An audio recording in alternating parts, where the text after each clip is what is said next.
तो आज हम लोग 2013 में पूछे गए सामान्य ज्ञान के महत्वपूर्ण प्रश्नों को लेकर उपस्थित हुए हैं।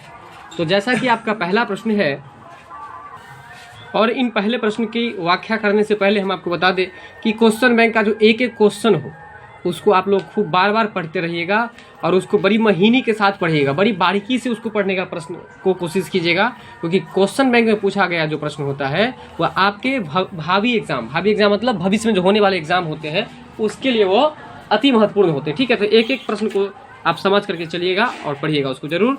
ठीक है, तो आइए आपका पहला प्रश्न है, संचार नेटवर्क जिसका प्रयोग बड़ी संस्थाओं द्वारा प्रादेशिक, राष्ट्रीय और वैश्विक क्षेत्र में किया जाता है। प्रश्न को समझिएगा, प्रश्न बहुत ही अच्छा है। ठीक है, अभी आपको कोई जरूरत होता है आप तुरंत गूगल पर सर्च करते हैं और उसका आंसर आप ले आते हैं ना। पूरे विश्व के तमाम खबरों को आप घर बैठे सेकंडों में जो है आप निकाल लेते हैं। तो उसी से संबंधित ये प्रश्न है, प्रश्न पर ध्यान दीजिए। संचार नेटवर्क, संचार मतलब कम्युनिकेशन, संचार मतलब कम्युनिकेशन। तो कम्युनिकेशन नेटवर्क जिसका प्रयोग बड़ी संस्थाओं के द्वारा प्रादेशिक, राष्ट्रीय और वैश्विक क्षेत्र में किया जाता है, तो उसको हम लोग जो बोलते हैं वो कौन सा नेटवर्क है? तो WAN। क्या है? WAN। फिर से बोलिए, WAN। अब देखिए ना, इसको याद रखना कितना आसान है। यहाँ जो है आपको संचार नेटवर्क जिसका प्रयोग बड़ी संस्थाओं के द्वारा किया जाता है, मतलब छोटी संस्थाओं के द्वारा कि बड़ी संस्थाओं के द्वारा? बड़ी संस्थाओं के द्वारा, और वो भी प्रादेशिक है ना, मतलब प्रादेशिक का मतलब देश प्रदेश के बारे में, राष्ट्रीय और वैश्विक क्षेत्र में इसका प्रयोग किया जाता है। उस नेटवर्क का नाम है WAN।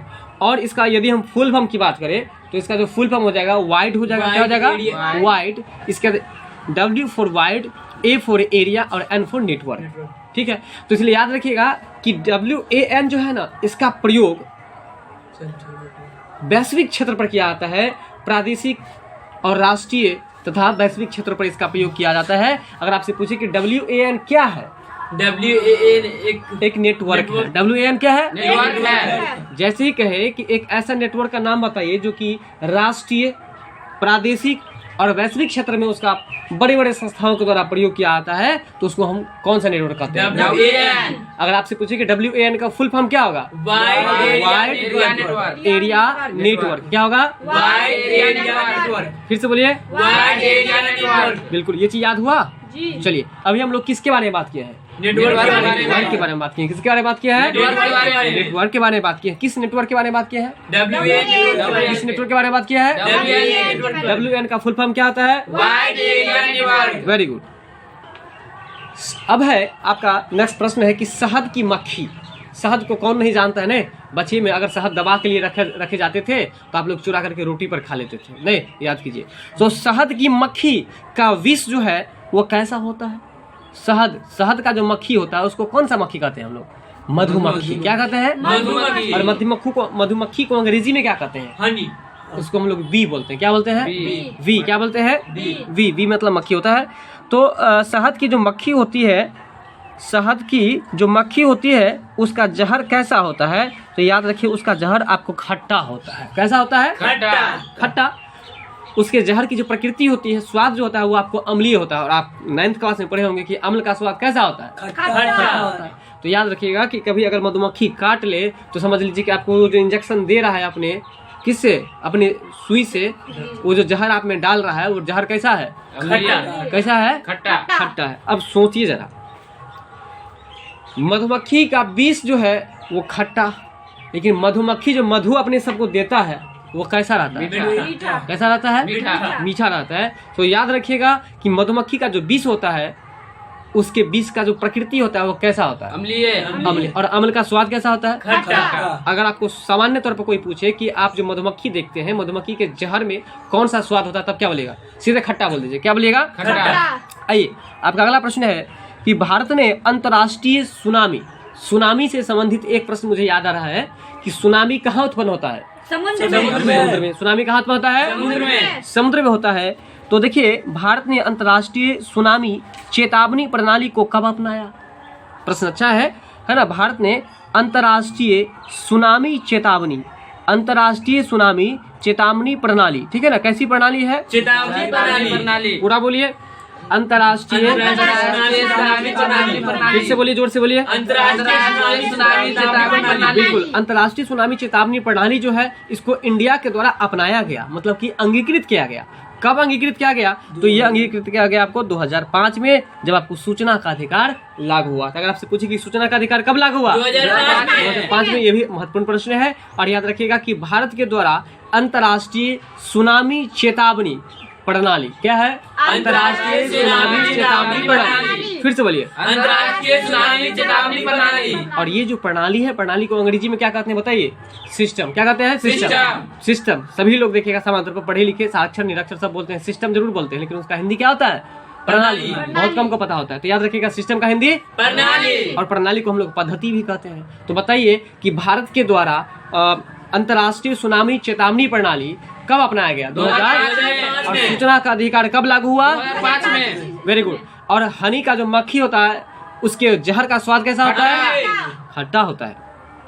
अगला प्रश्न है आपका, यदि कोई दंड चुंबक, यदि कोई दंड चुंबक, कैसा चुंबक है? दंड चुंबक 2 बराबर हिस्सों में काट दिया जाए तो प्रत्येक टुकड़े की ध्रुवीय शक्ति पर क्या प्रभाव पड़ेगा? कहने का मतलब यह है, हम आपको बताते हैं। आप एक बड़ा सा चुंबक लीजिए और एकदम छोटा सा चुंबक लीजिए, बात समझ आ रहा है ना? तो आप यदि उसके सामने लोहा का कोई टुकड़ा रखिए, क्या बड़ा वाला जो चुंबक का टुकड़ा होता है वो लोहा को खींचता है? क्या छोटा वाला नहीं खींचता है? वो भी खींचता है। कहने का मतलब यह है कि अगर कितनी बड़ी चुंबक को भी हम बार बार टुकड़ी में, कितना भी टुकड़ी में काट दें, अनंत टुकड़ी में काट दें, उसका पावर कम नहीं होगा। उसका पावर कम नहीं होगा। उसकी जो प्रकृति होगी उस प्रकृति को वो अपनाएगा ही, जैसे वो लोहा को चिपकाता था वैसे चिपकाएगा ही। बात यहाँ तक क्लियर हुआ ना?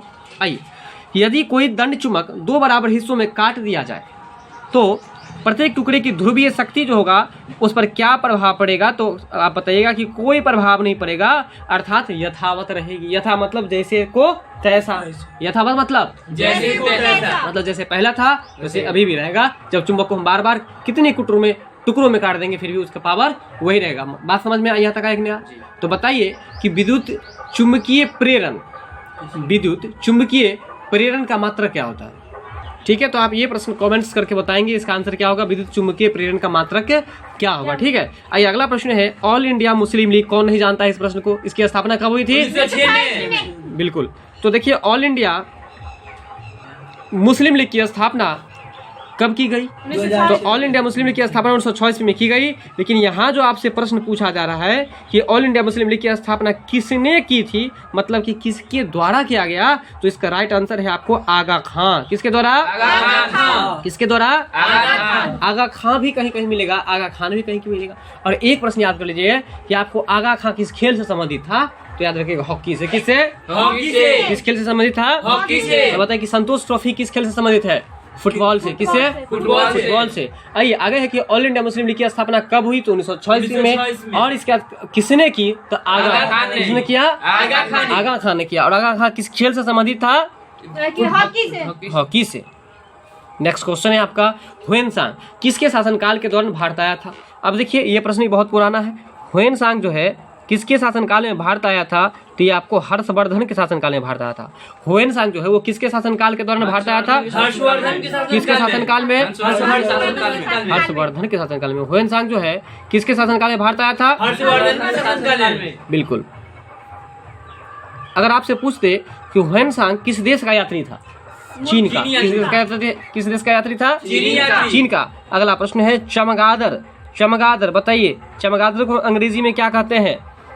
बताइए। बैट मतलब चमगादड़ होता है। क्या होता है? बैट मतलब चमगादड़।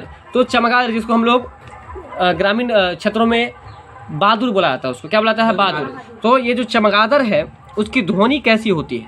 तो देखिए इसकी ध्वनि आपको प्राश्रव्य होती है। प्राश्रव्य का मतलब समझिए, देखिए चमगादड़ जो होता है ना उसको दिन को दिखाई नहीं देता है, उसको रात को दिखाई देता है। और दिन को यदि कहीं उड़ता है, जैसे कि उल्लू, जैसे कि चमगादड़ दिन को कहीं यदि उड़ता है तो वो ध्वनि से, किससे? ध्वनि से वो अपनी जगह को बदलता है। अगर उसके सामने आप नजर आ जाएंगे तो आपसे वो टक्कर नहीं लगेगा।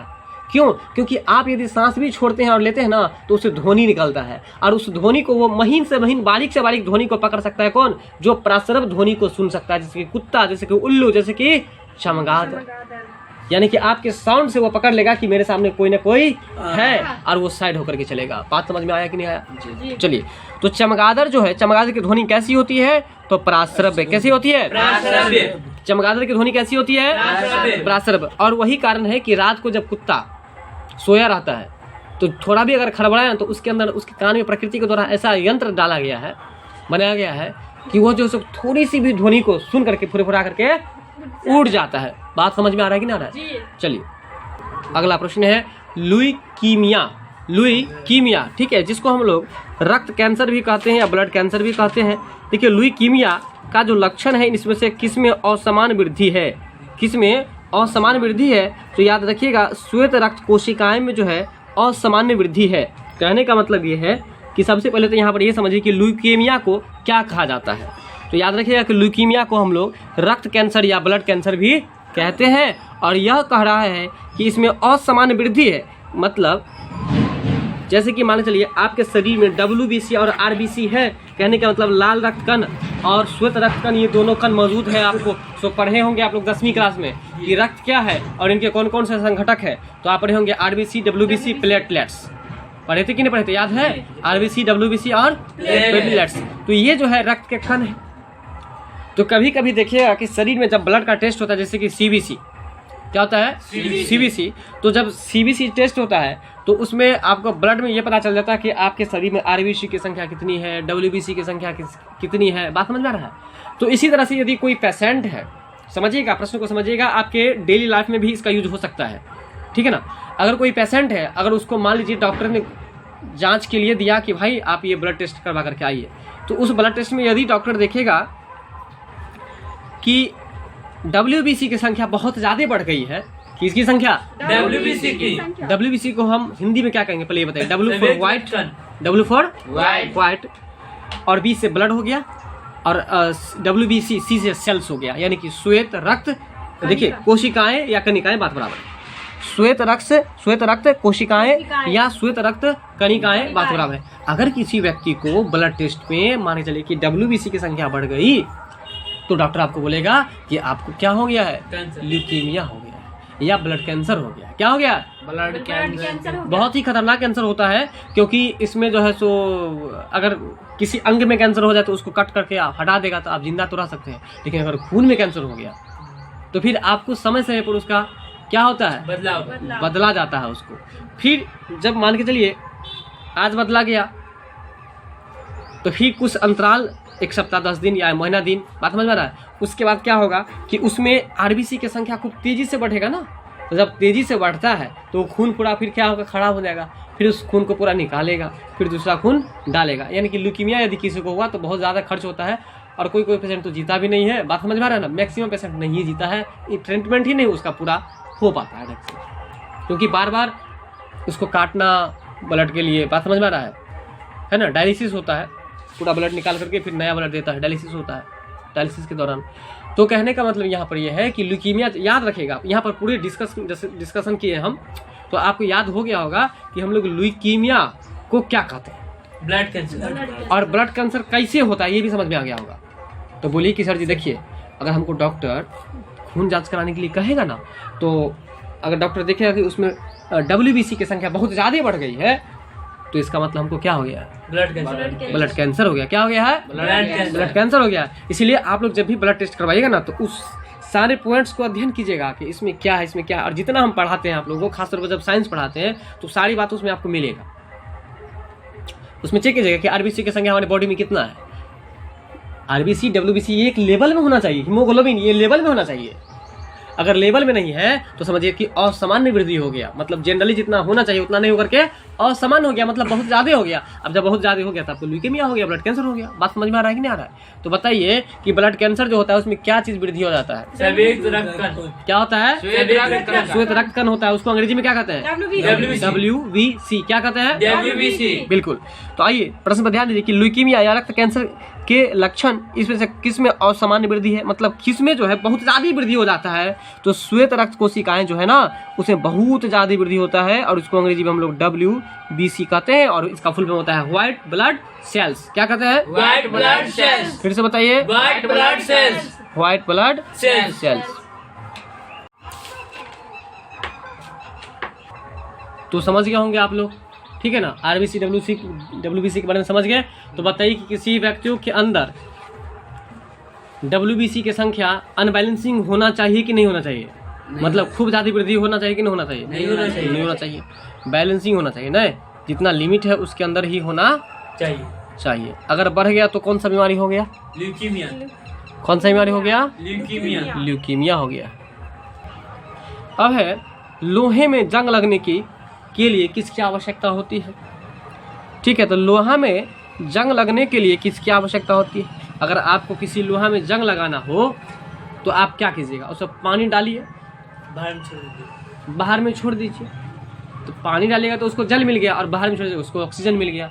यानी कि किसी भी लोहा में जंग लगाने के लिए ऑक्सीजन और जल की जरूरत होती है। देखिए ऑप्शन में है कि नहीं है, ऑक्सीजन और जल की जरूरत होती है। याद रखिएगा कि लोहे में जंग लगाने के लिए किसकी आवश्यकता होती है?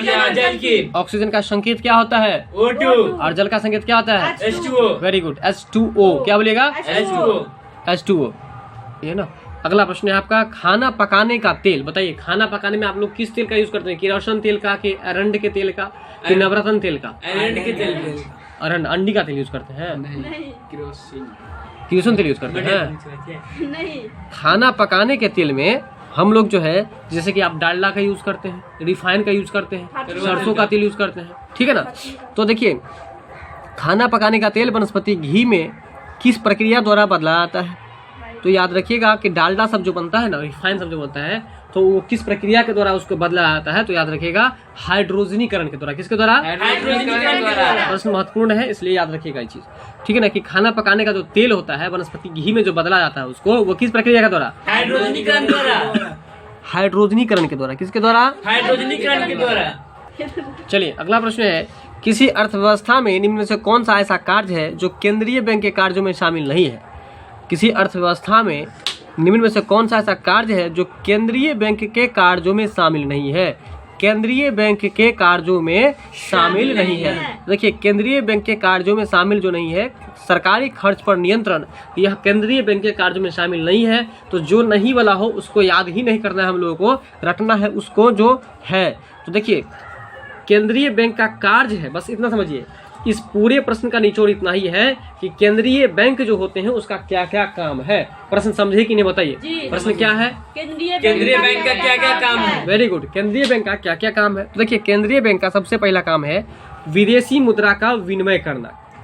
बोलिएगा। विदेशी मुद्रा का विनिमय करना। दूसरा है मौद्रिक नीति पर नियंत्रण। बोलिएगा। मौद्रिक नीति पर नियंत्रण। दूसरा क्या है? मौद्रिक नीति पर नियंत्रण। तीसरा है बैंकर के बैंक के रूप में कार्य करना। बैंकर के बैंक के रूप में कार्य करना। यदि कोई केंद्रीय बैंक है तो छोटा मोटा जितना भी बैंक है ना, HDFC, कैनरा, फैंडा, ये सब इधर उधर का वगैरह वगैरह जो भी है, उस सब का काम करने का काम किसको है?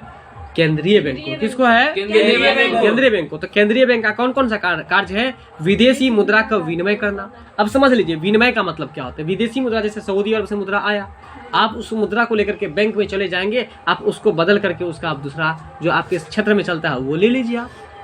तो ये हो गया विदेशी मुद्रा का क्या करना? विनिमय करना। दूसरा है मौद्रिक नीति पर नियंत्रण करना। दूसरा क्या है? मौद्रिक नीति पर नियंत्रण करना। तीसरा है बैंकर के बैंक के रूप में कार्य करना। बैंकर के बैंक के रूप में कार्य करना। अगर आपसे पूछे कि केंद्रीय बैंक का कौन कौन सा कार्य है, विदेशी मुद्रा का विनिमय कार्य करना, मौद्रिक नीति पर नियंत्रण रखना और बैंकर के रूप में कार्य करना। बिल्कुल, यहाँ तक समझ में आ गया।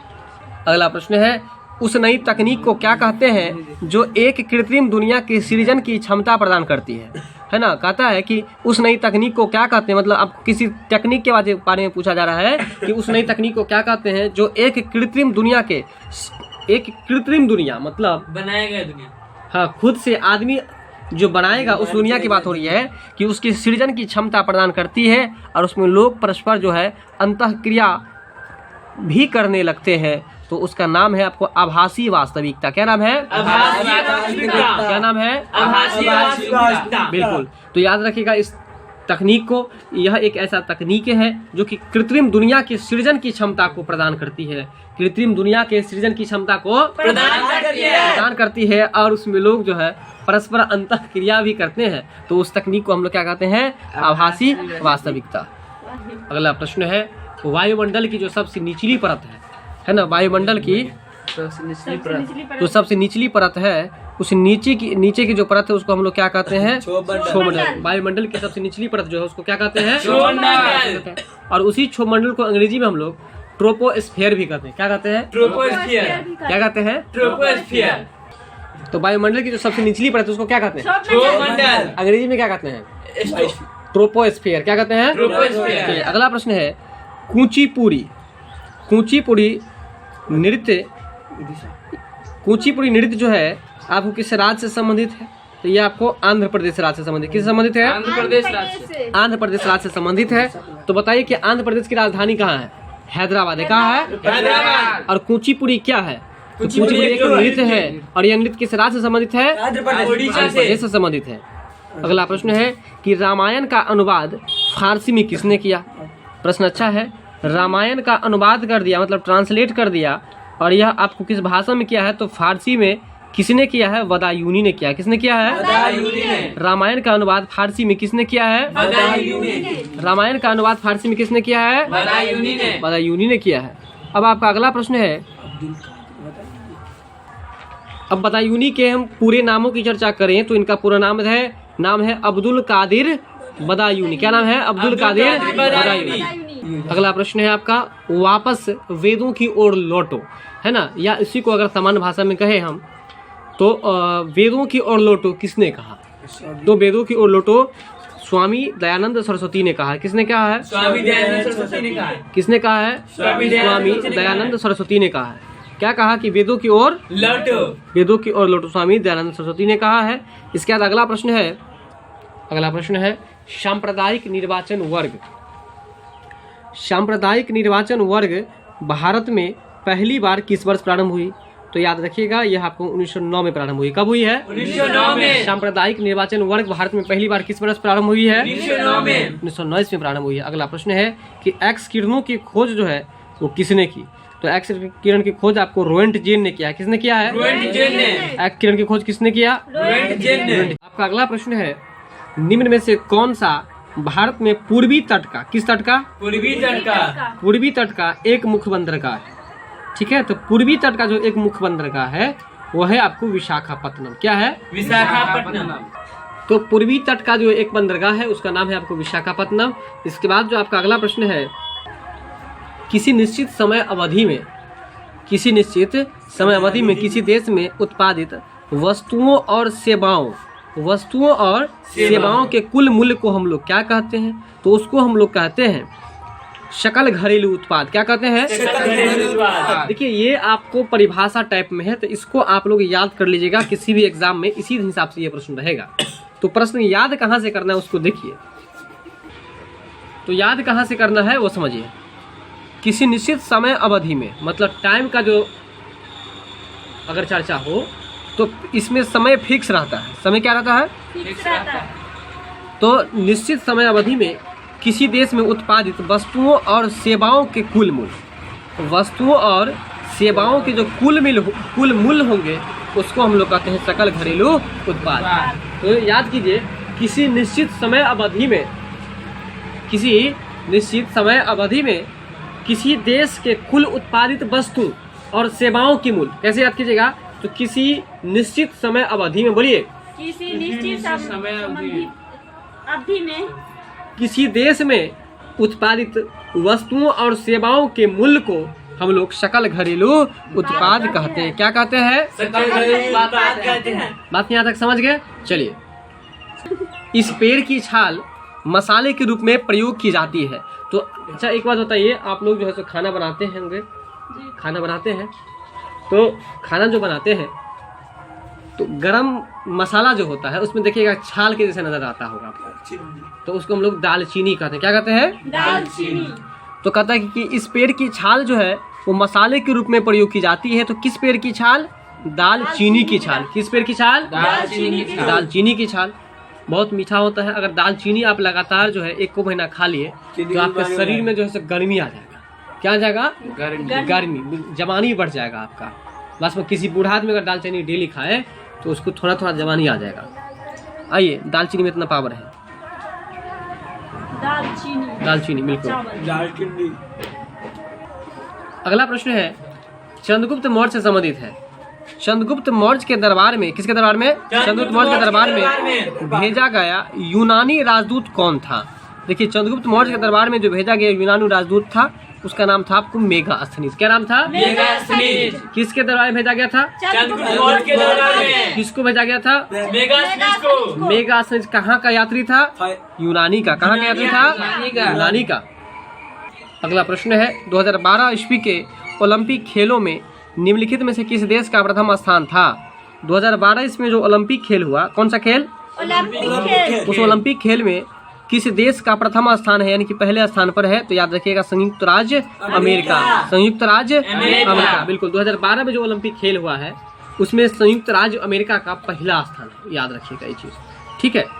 अगला प्रश्न है कि कोई व्यक्ति सूक्ष्मदर्शी और दूरदर्शी यंत्रों में अंतर क्या देखकर जान सकता है? देखिए, सूक्ष्मदर्शी जो होता है वो छोटे छोटे जीवों को देखने के लिए एक यंत्र होता है।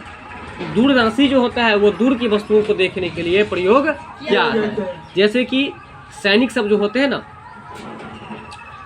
सैनिक सब जो है अपने दुश्मनों को देखने के लिए किसका प्रयोग करेगा? बताइए आप लोग। दूरदर्शी का। दूरदर्शी का मतलब दूर से ही वह अपने दुश्मन को देख लेगा। जैसे बॉर्डर मूवी में देखिए, चाइना गेट में देखिए, बात समझ आ रहा है?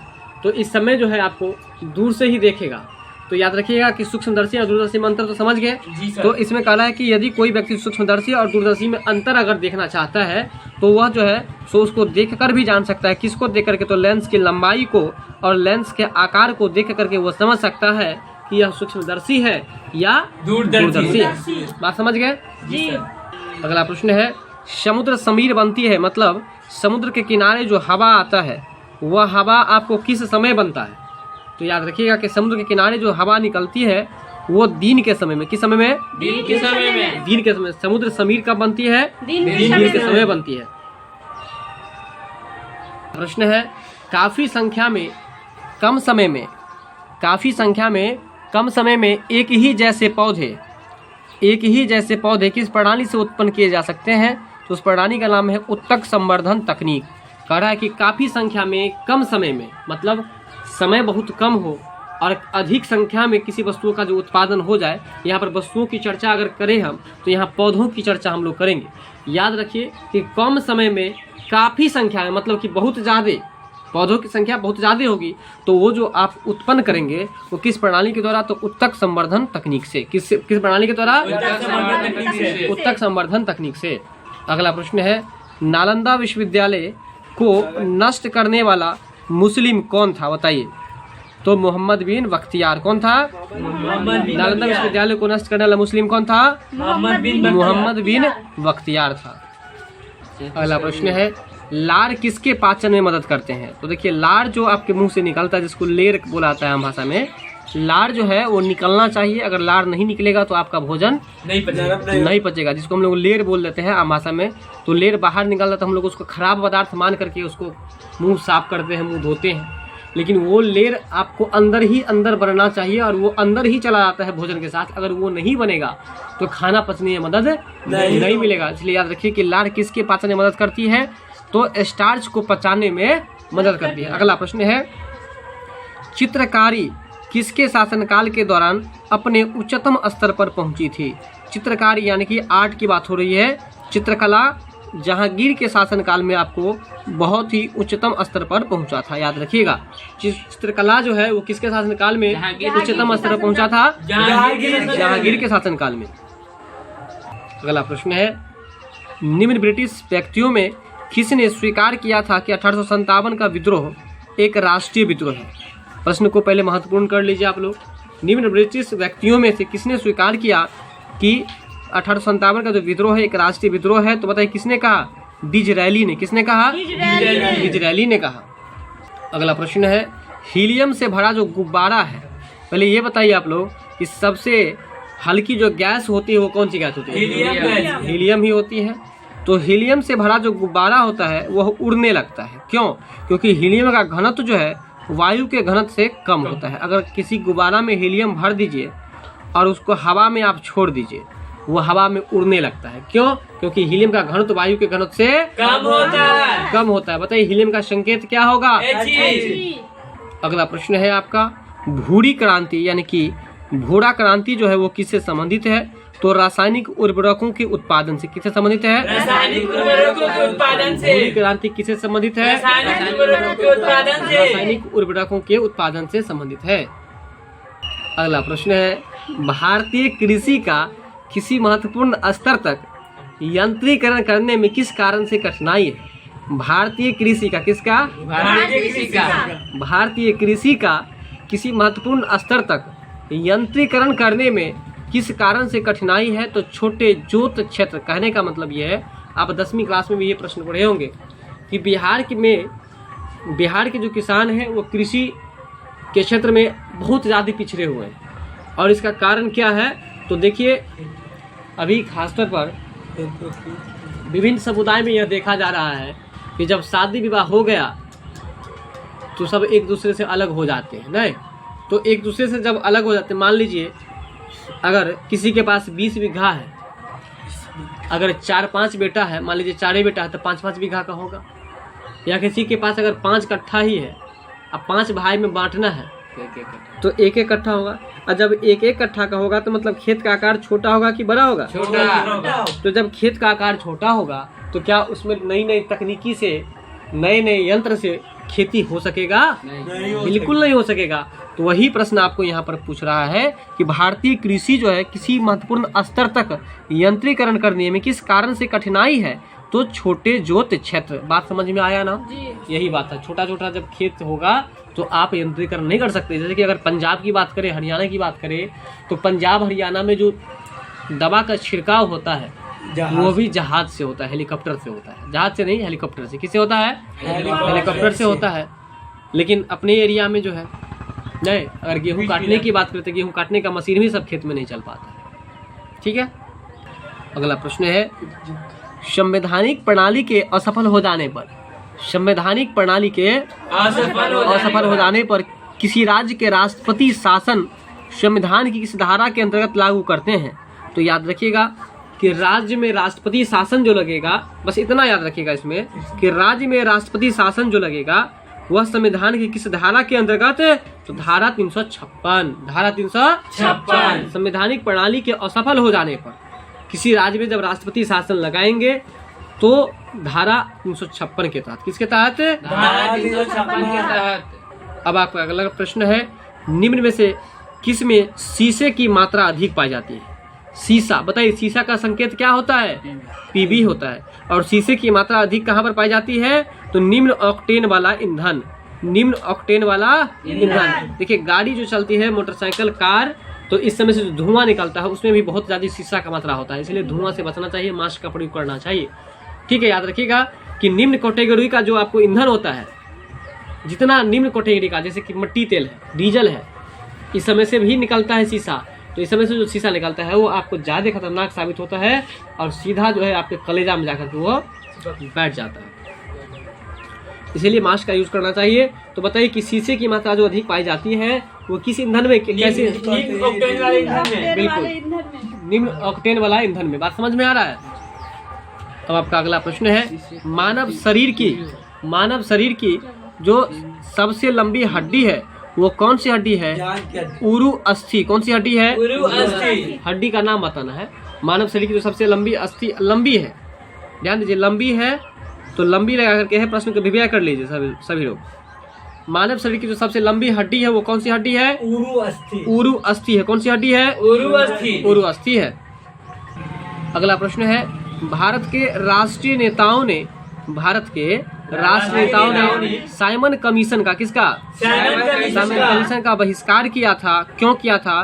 क्योंकि कमीशन के सभी सदस्य जो थे वो सब अंग्रेज थे। कौन थे? अंग्रेज थे।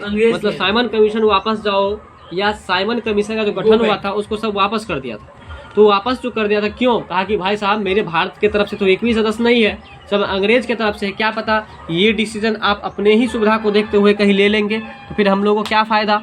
इसलिए साइमन कमीशन को विरोध किया था। तो याद रखिए कि साइमन कमीशन ने विरोध किया, क्यों? क्योंकि कमीशन के सभी सदस्य जो थे वो अंग्रेज थे।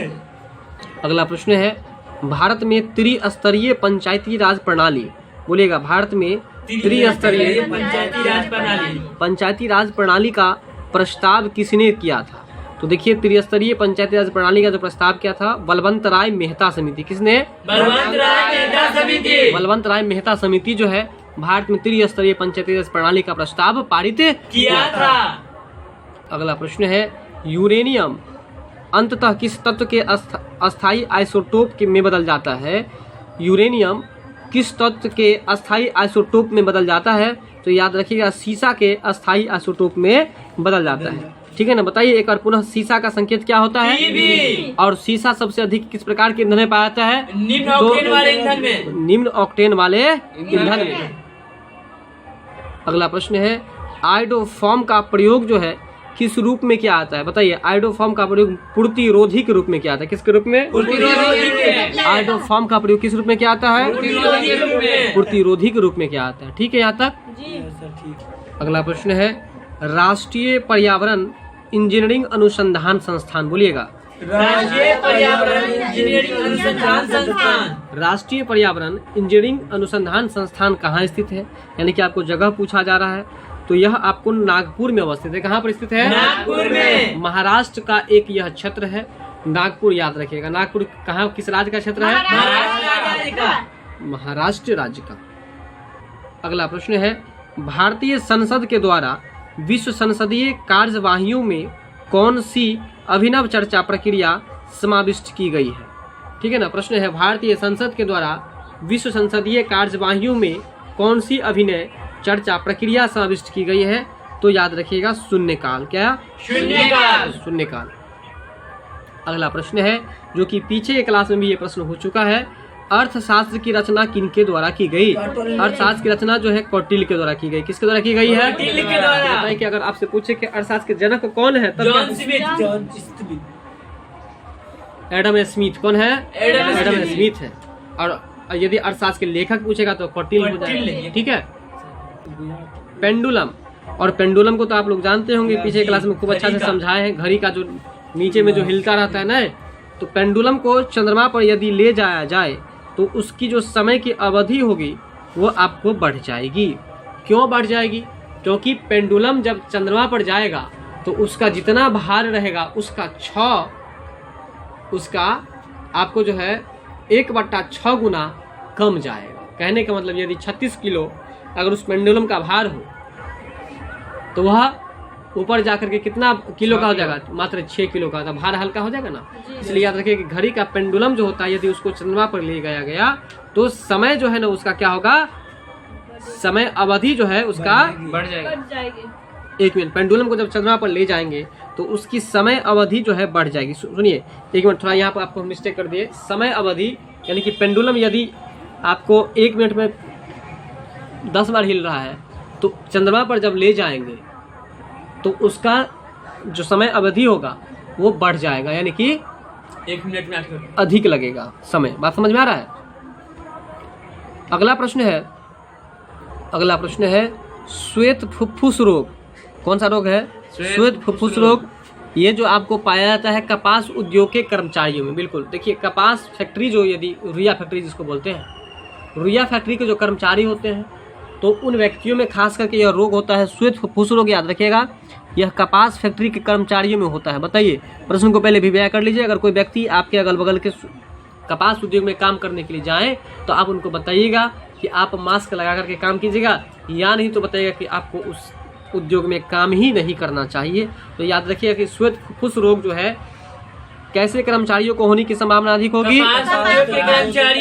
कपास उद्योग के कर्मचारियों को श्वेत फुफ्फुस रोग होने की ज्यादा संभावना होती है। आपका अगला प्रश्न है, पोर्टलैंड सीमेंट क्या है? पोर्टलैंड सीमेंट में जिप्सम मिलाने से, है ना, पोर्टलैंड सीमेंट में जिप्सम मिलाने में मदद मिलती है तो सीमेंट को शीघ्र जमने से रोकने में, सीमेंट को शीघ्र जमने से रोकने में। पोर्टलैंड सीमेंट में अगर हम जिप्सम को मिलाएंगे, है ना, पोर्टलैंड सीमेंट में यदि हम जिप्सम को मिलाएंगे तो आपको सीमेंट जो है ना तुरंत जम जाता है। यानी कि जिस सीमेंट में आपको जिप्सम की मात्रा कम होगी वो सीमेंट जो है सो जल्दी से नहीं जम पाएगा। याद रखिएगा, पोर्टलैंड सीमेंट में यदि हम जिप्सम मिलाएंगे तो इससे क्या फायदा होगा कि सीमेंट जो है वो जल्दी से क्या होगा, बचेगा, जम जाएगा। क्या होगा, जम जाएगा। जम जाएगा। अरे भाई, आप जो प्लास्टर करते हैं तो सीमेंट जो अच्छा सीमेंट होता है वो क्या होता है, जल्दी पकड़ लेता है ना। वही बात बता रहे कि जो अच्छा होगा उसमें जिप्सम की मात्रा भी अधिक होगी। ठीक है, अगला प्रश्न है, संविधान सभा के जो अध्यक्ष हैं वो कौन थे? तो संविधान सभा के अध्यक्ष कौन थे? डॉक्टर राजेंद्र प्रसाद। ध्यान रहे इस प्रश्न को पहले मोस्ट वीवीआई कीजिए। ये प्रश्न वीवीआई नहीं मोस्ट वीवीआई है। कैसे वीवीआई है हम आपको बताते हैं। संविधान सभा के जब अध्यक्ष पूछे आपसे, डायरेक्ट अध्यक्ष पूछ रहा है यहाँ पर, जब डायरेक्ट पूछे तो इसका आंसर आप डॉक्टर राजेंद्र प्रसाद दीजिएगा।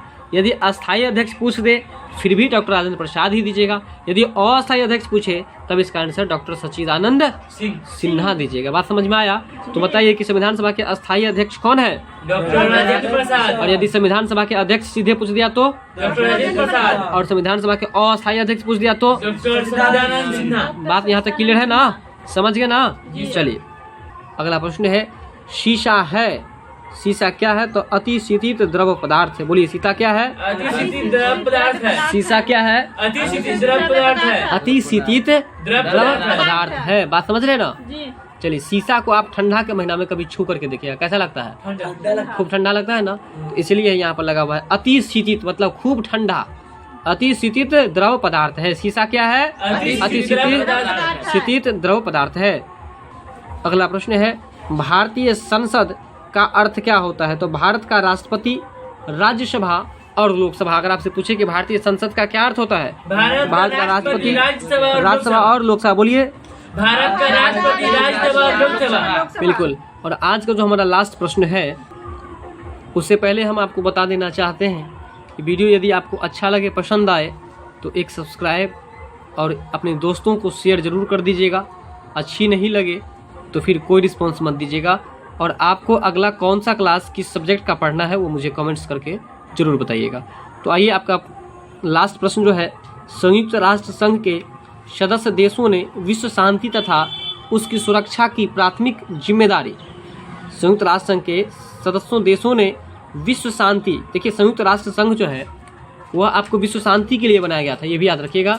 तो विश्व शांति और उसकी सुरक्षा की प्राथमिक जिम्मेदारी किसे सौंपी गई? तो सुरक्षा परिषद को। किसको सौंपी गई है? सुरक्षा परिषद को। बताइए, अगर आपसे पूछे कि संयुक्त राष्ट्र संघ के सुरक्षा परिषद की संख्या कितनी है, तो सुरक्षा परिषद की संख्या आपको वैसे तो 15 है, लेकिन जब अस्थायी पूछे 5 होगा, जब अस्थायी पूछे तो 10 याद रखिएगा। ठीक है।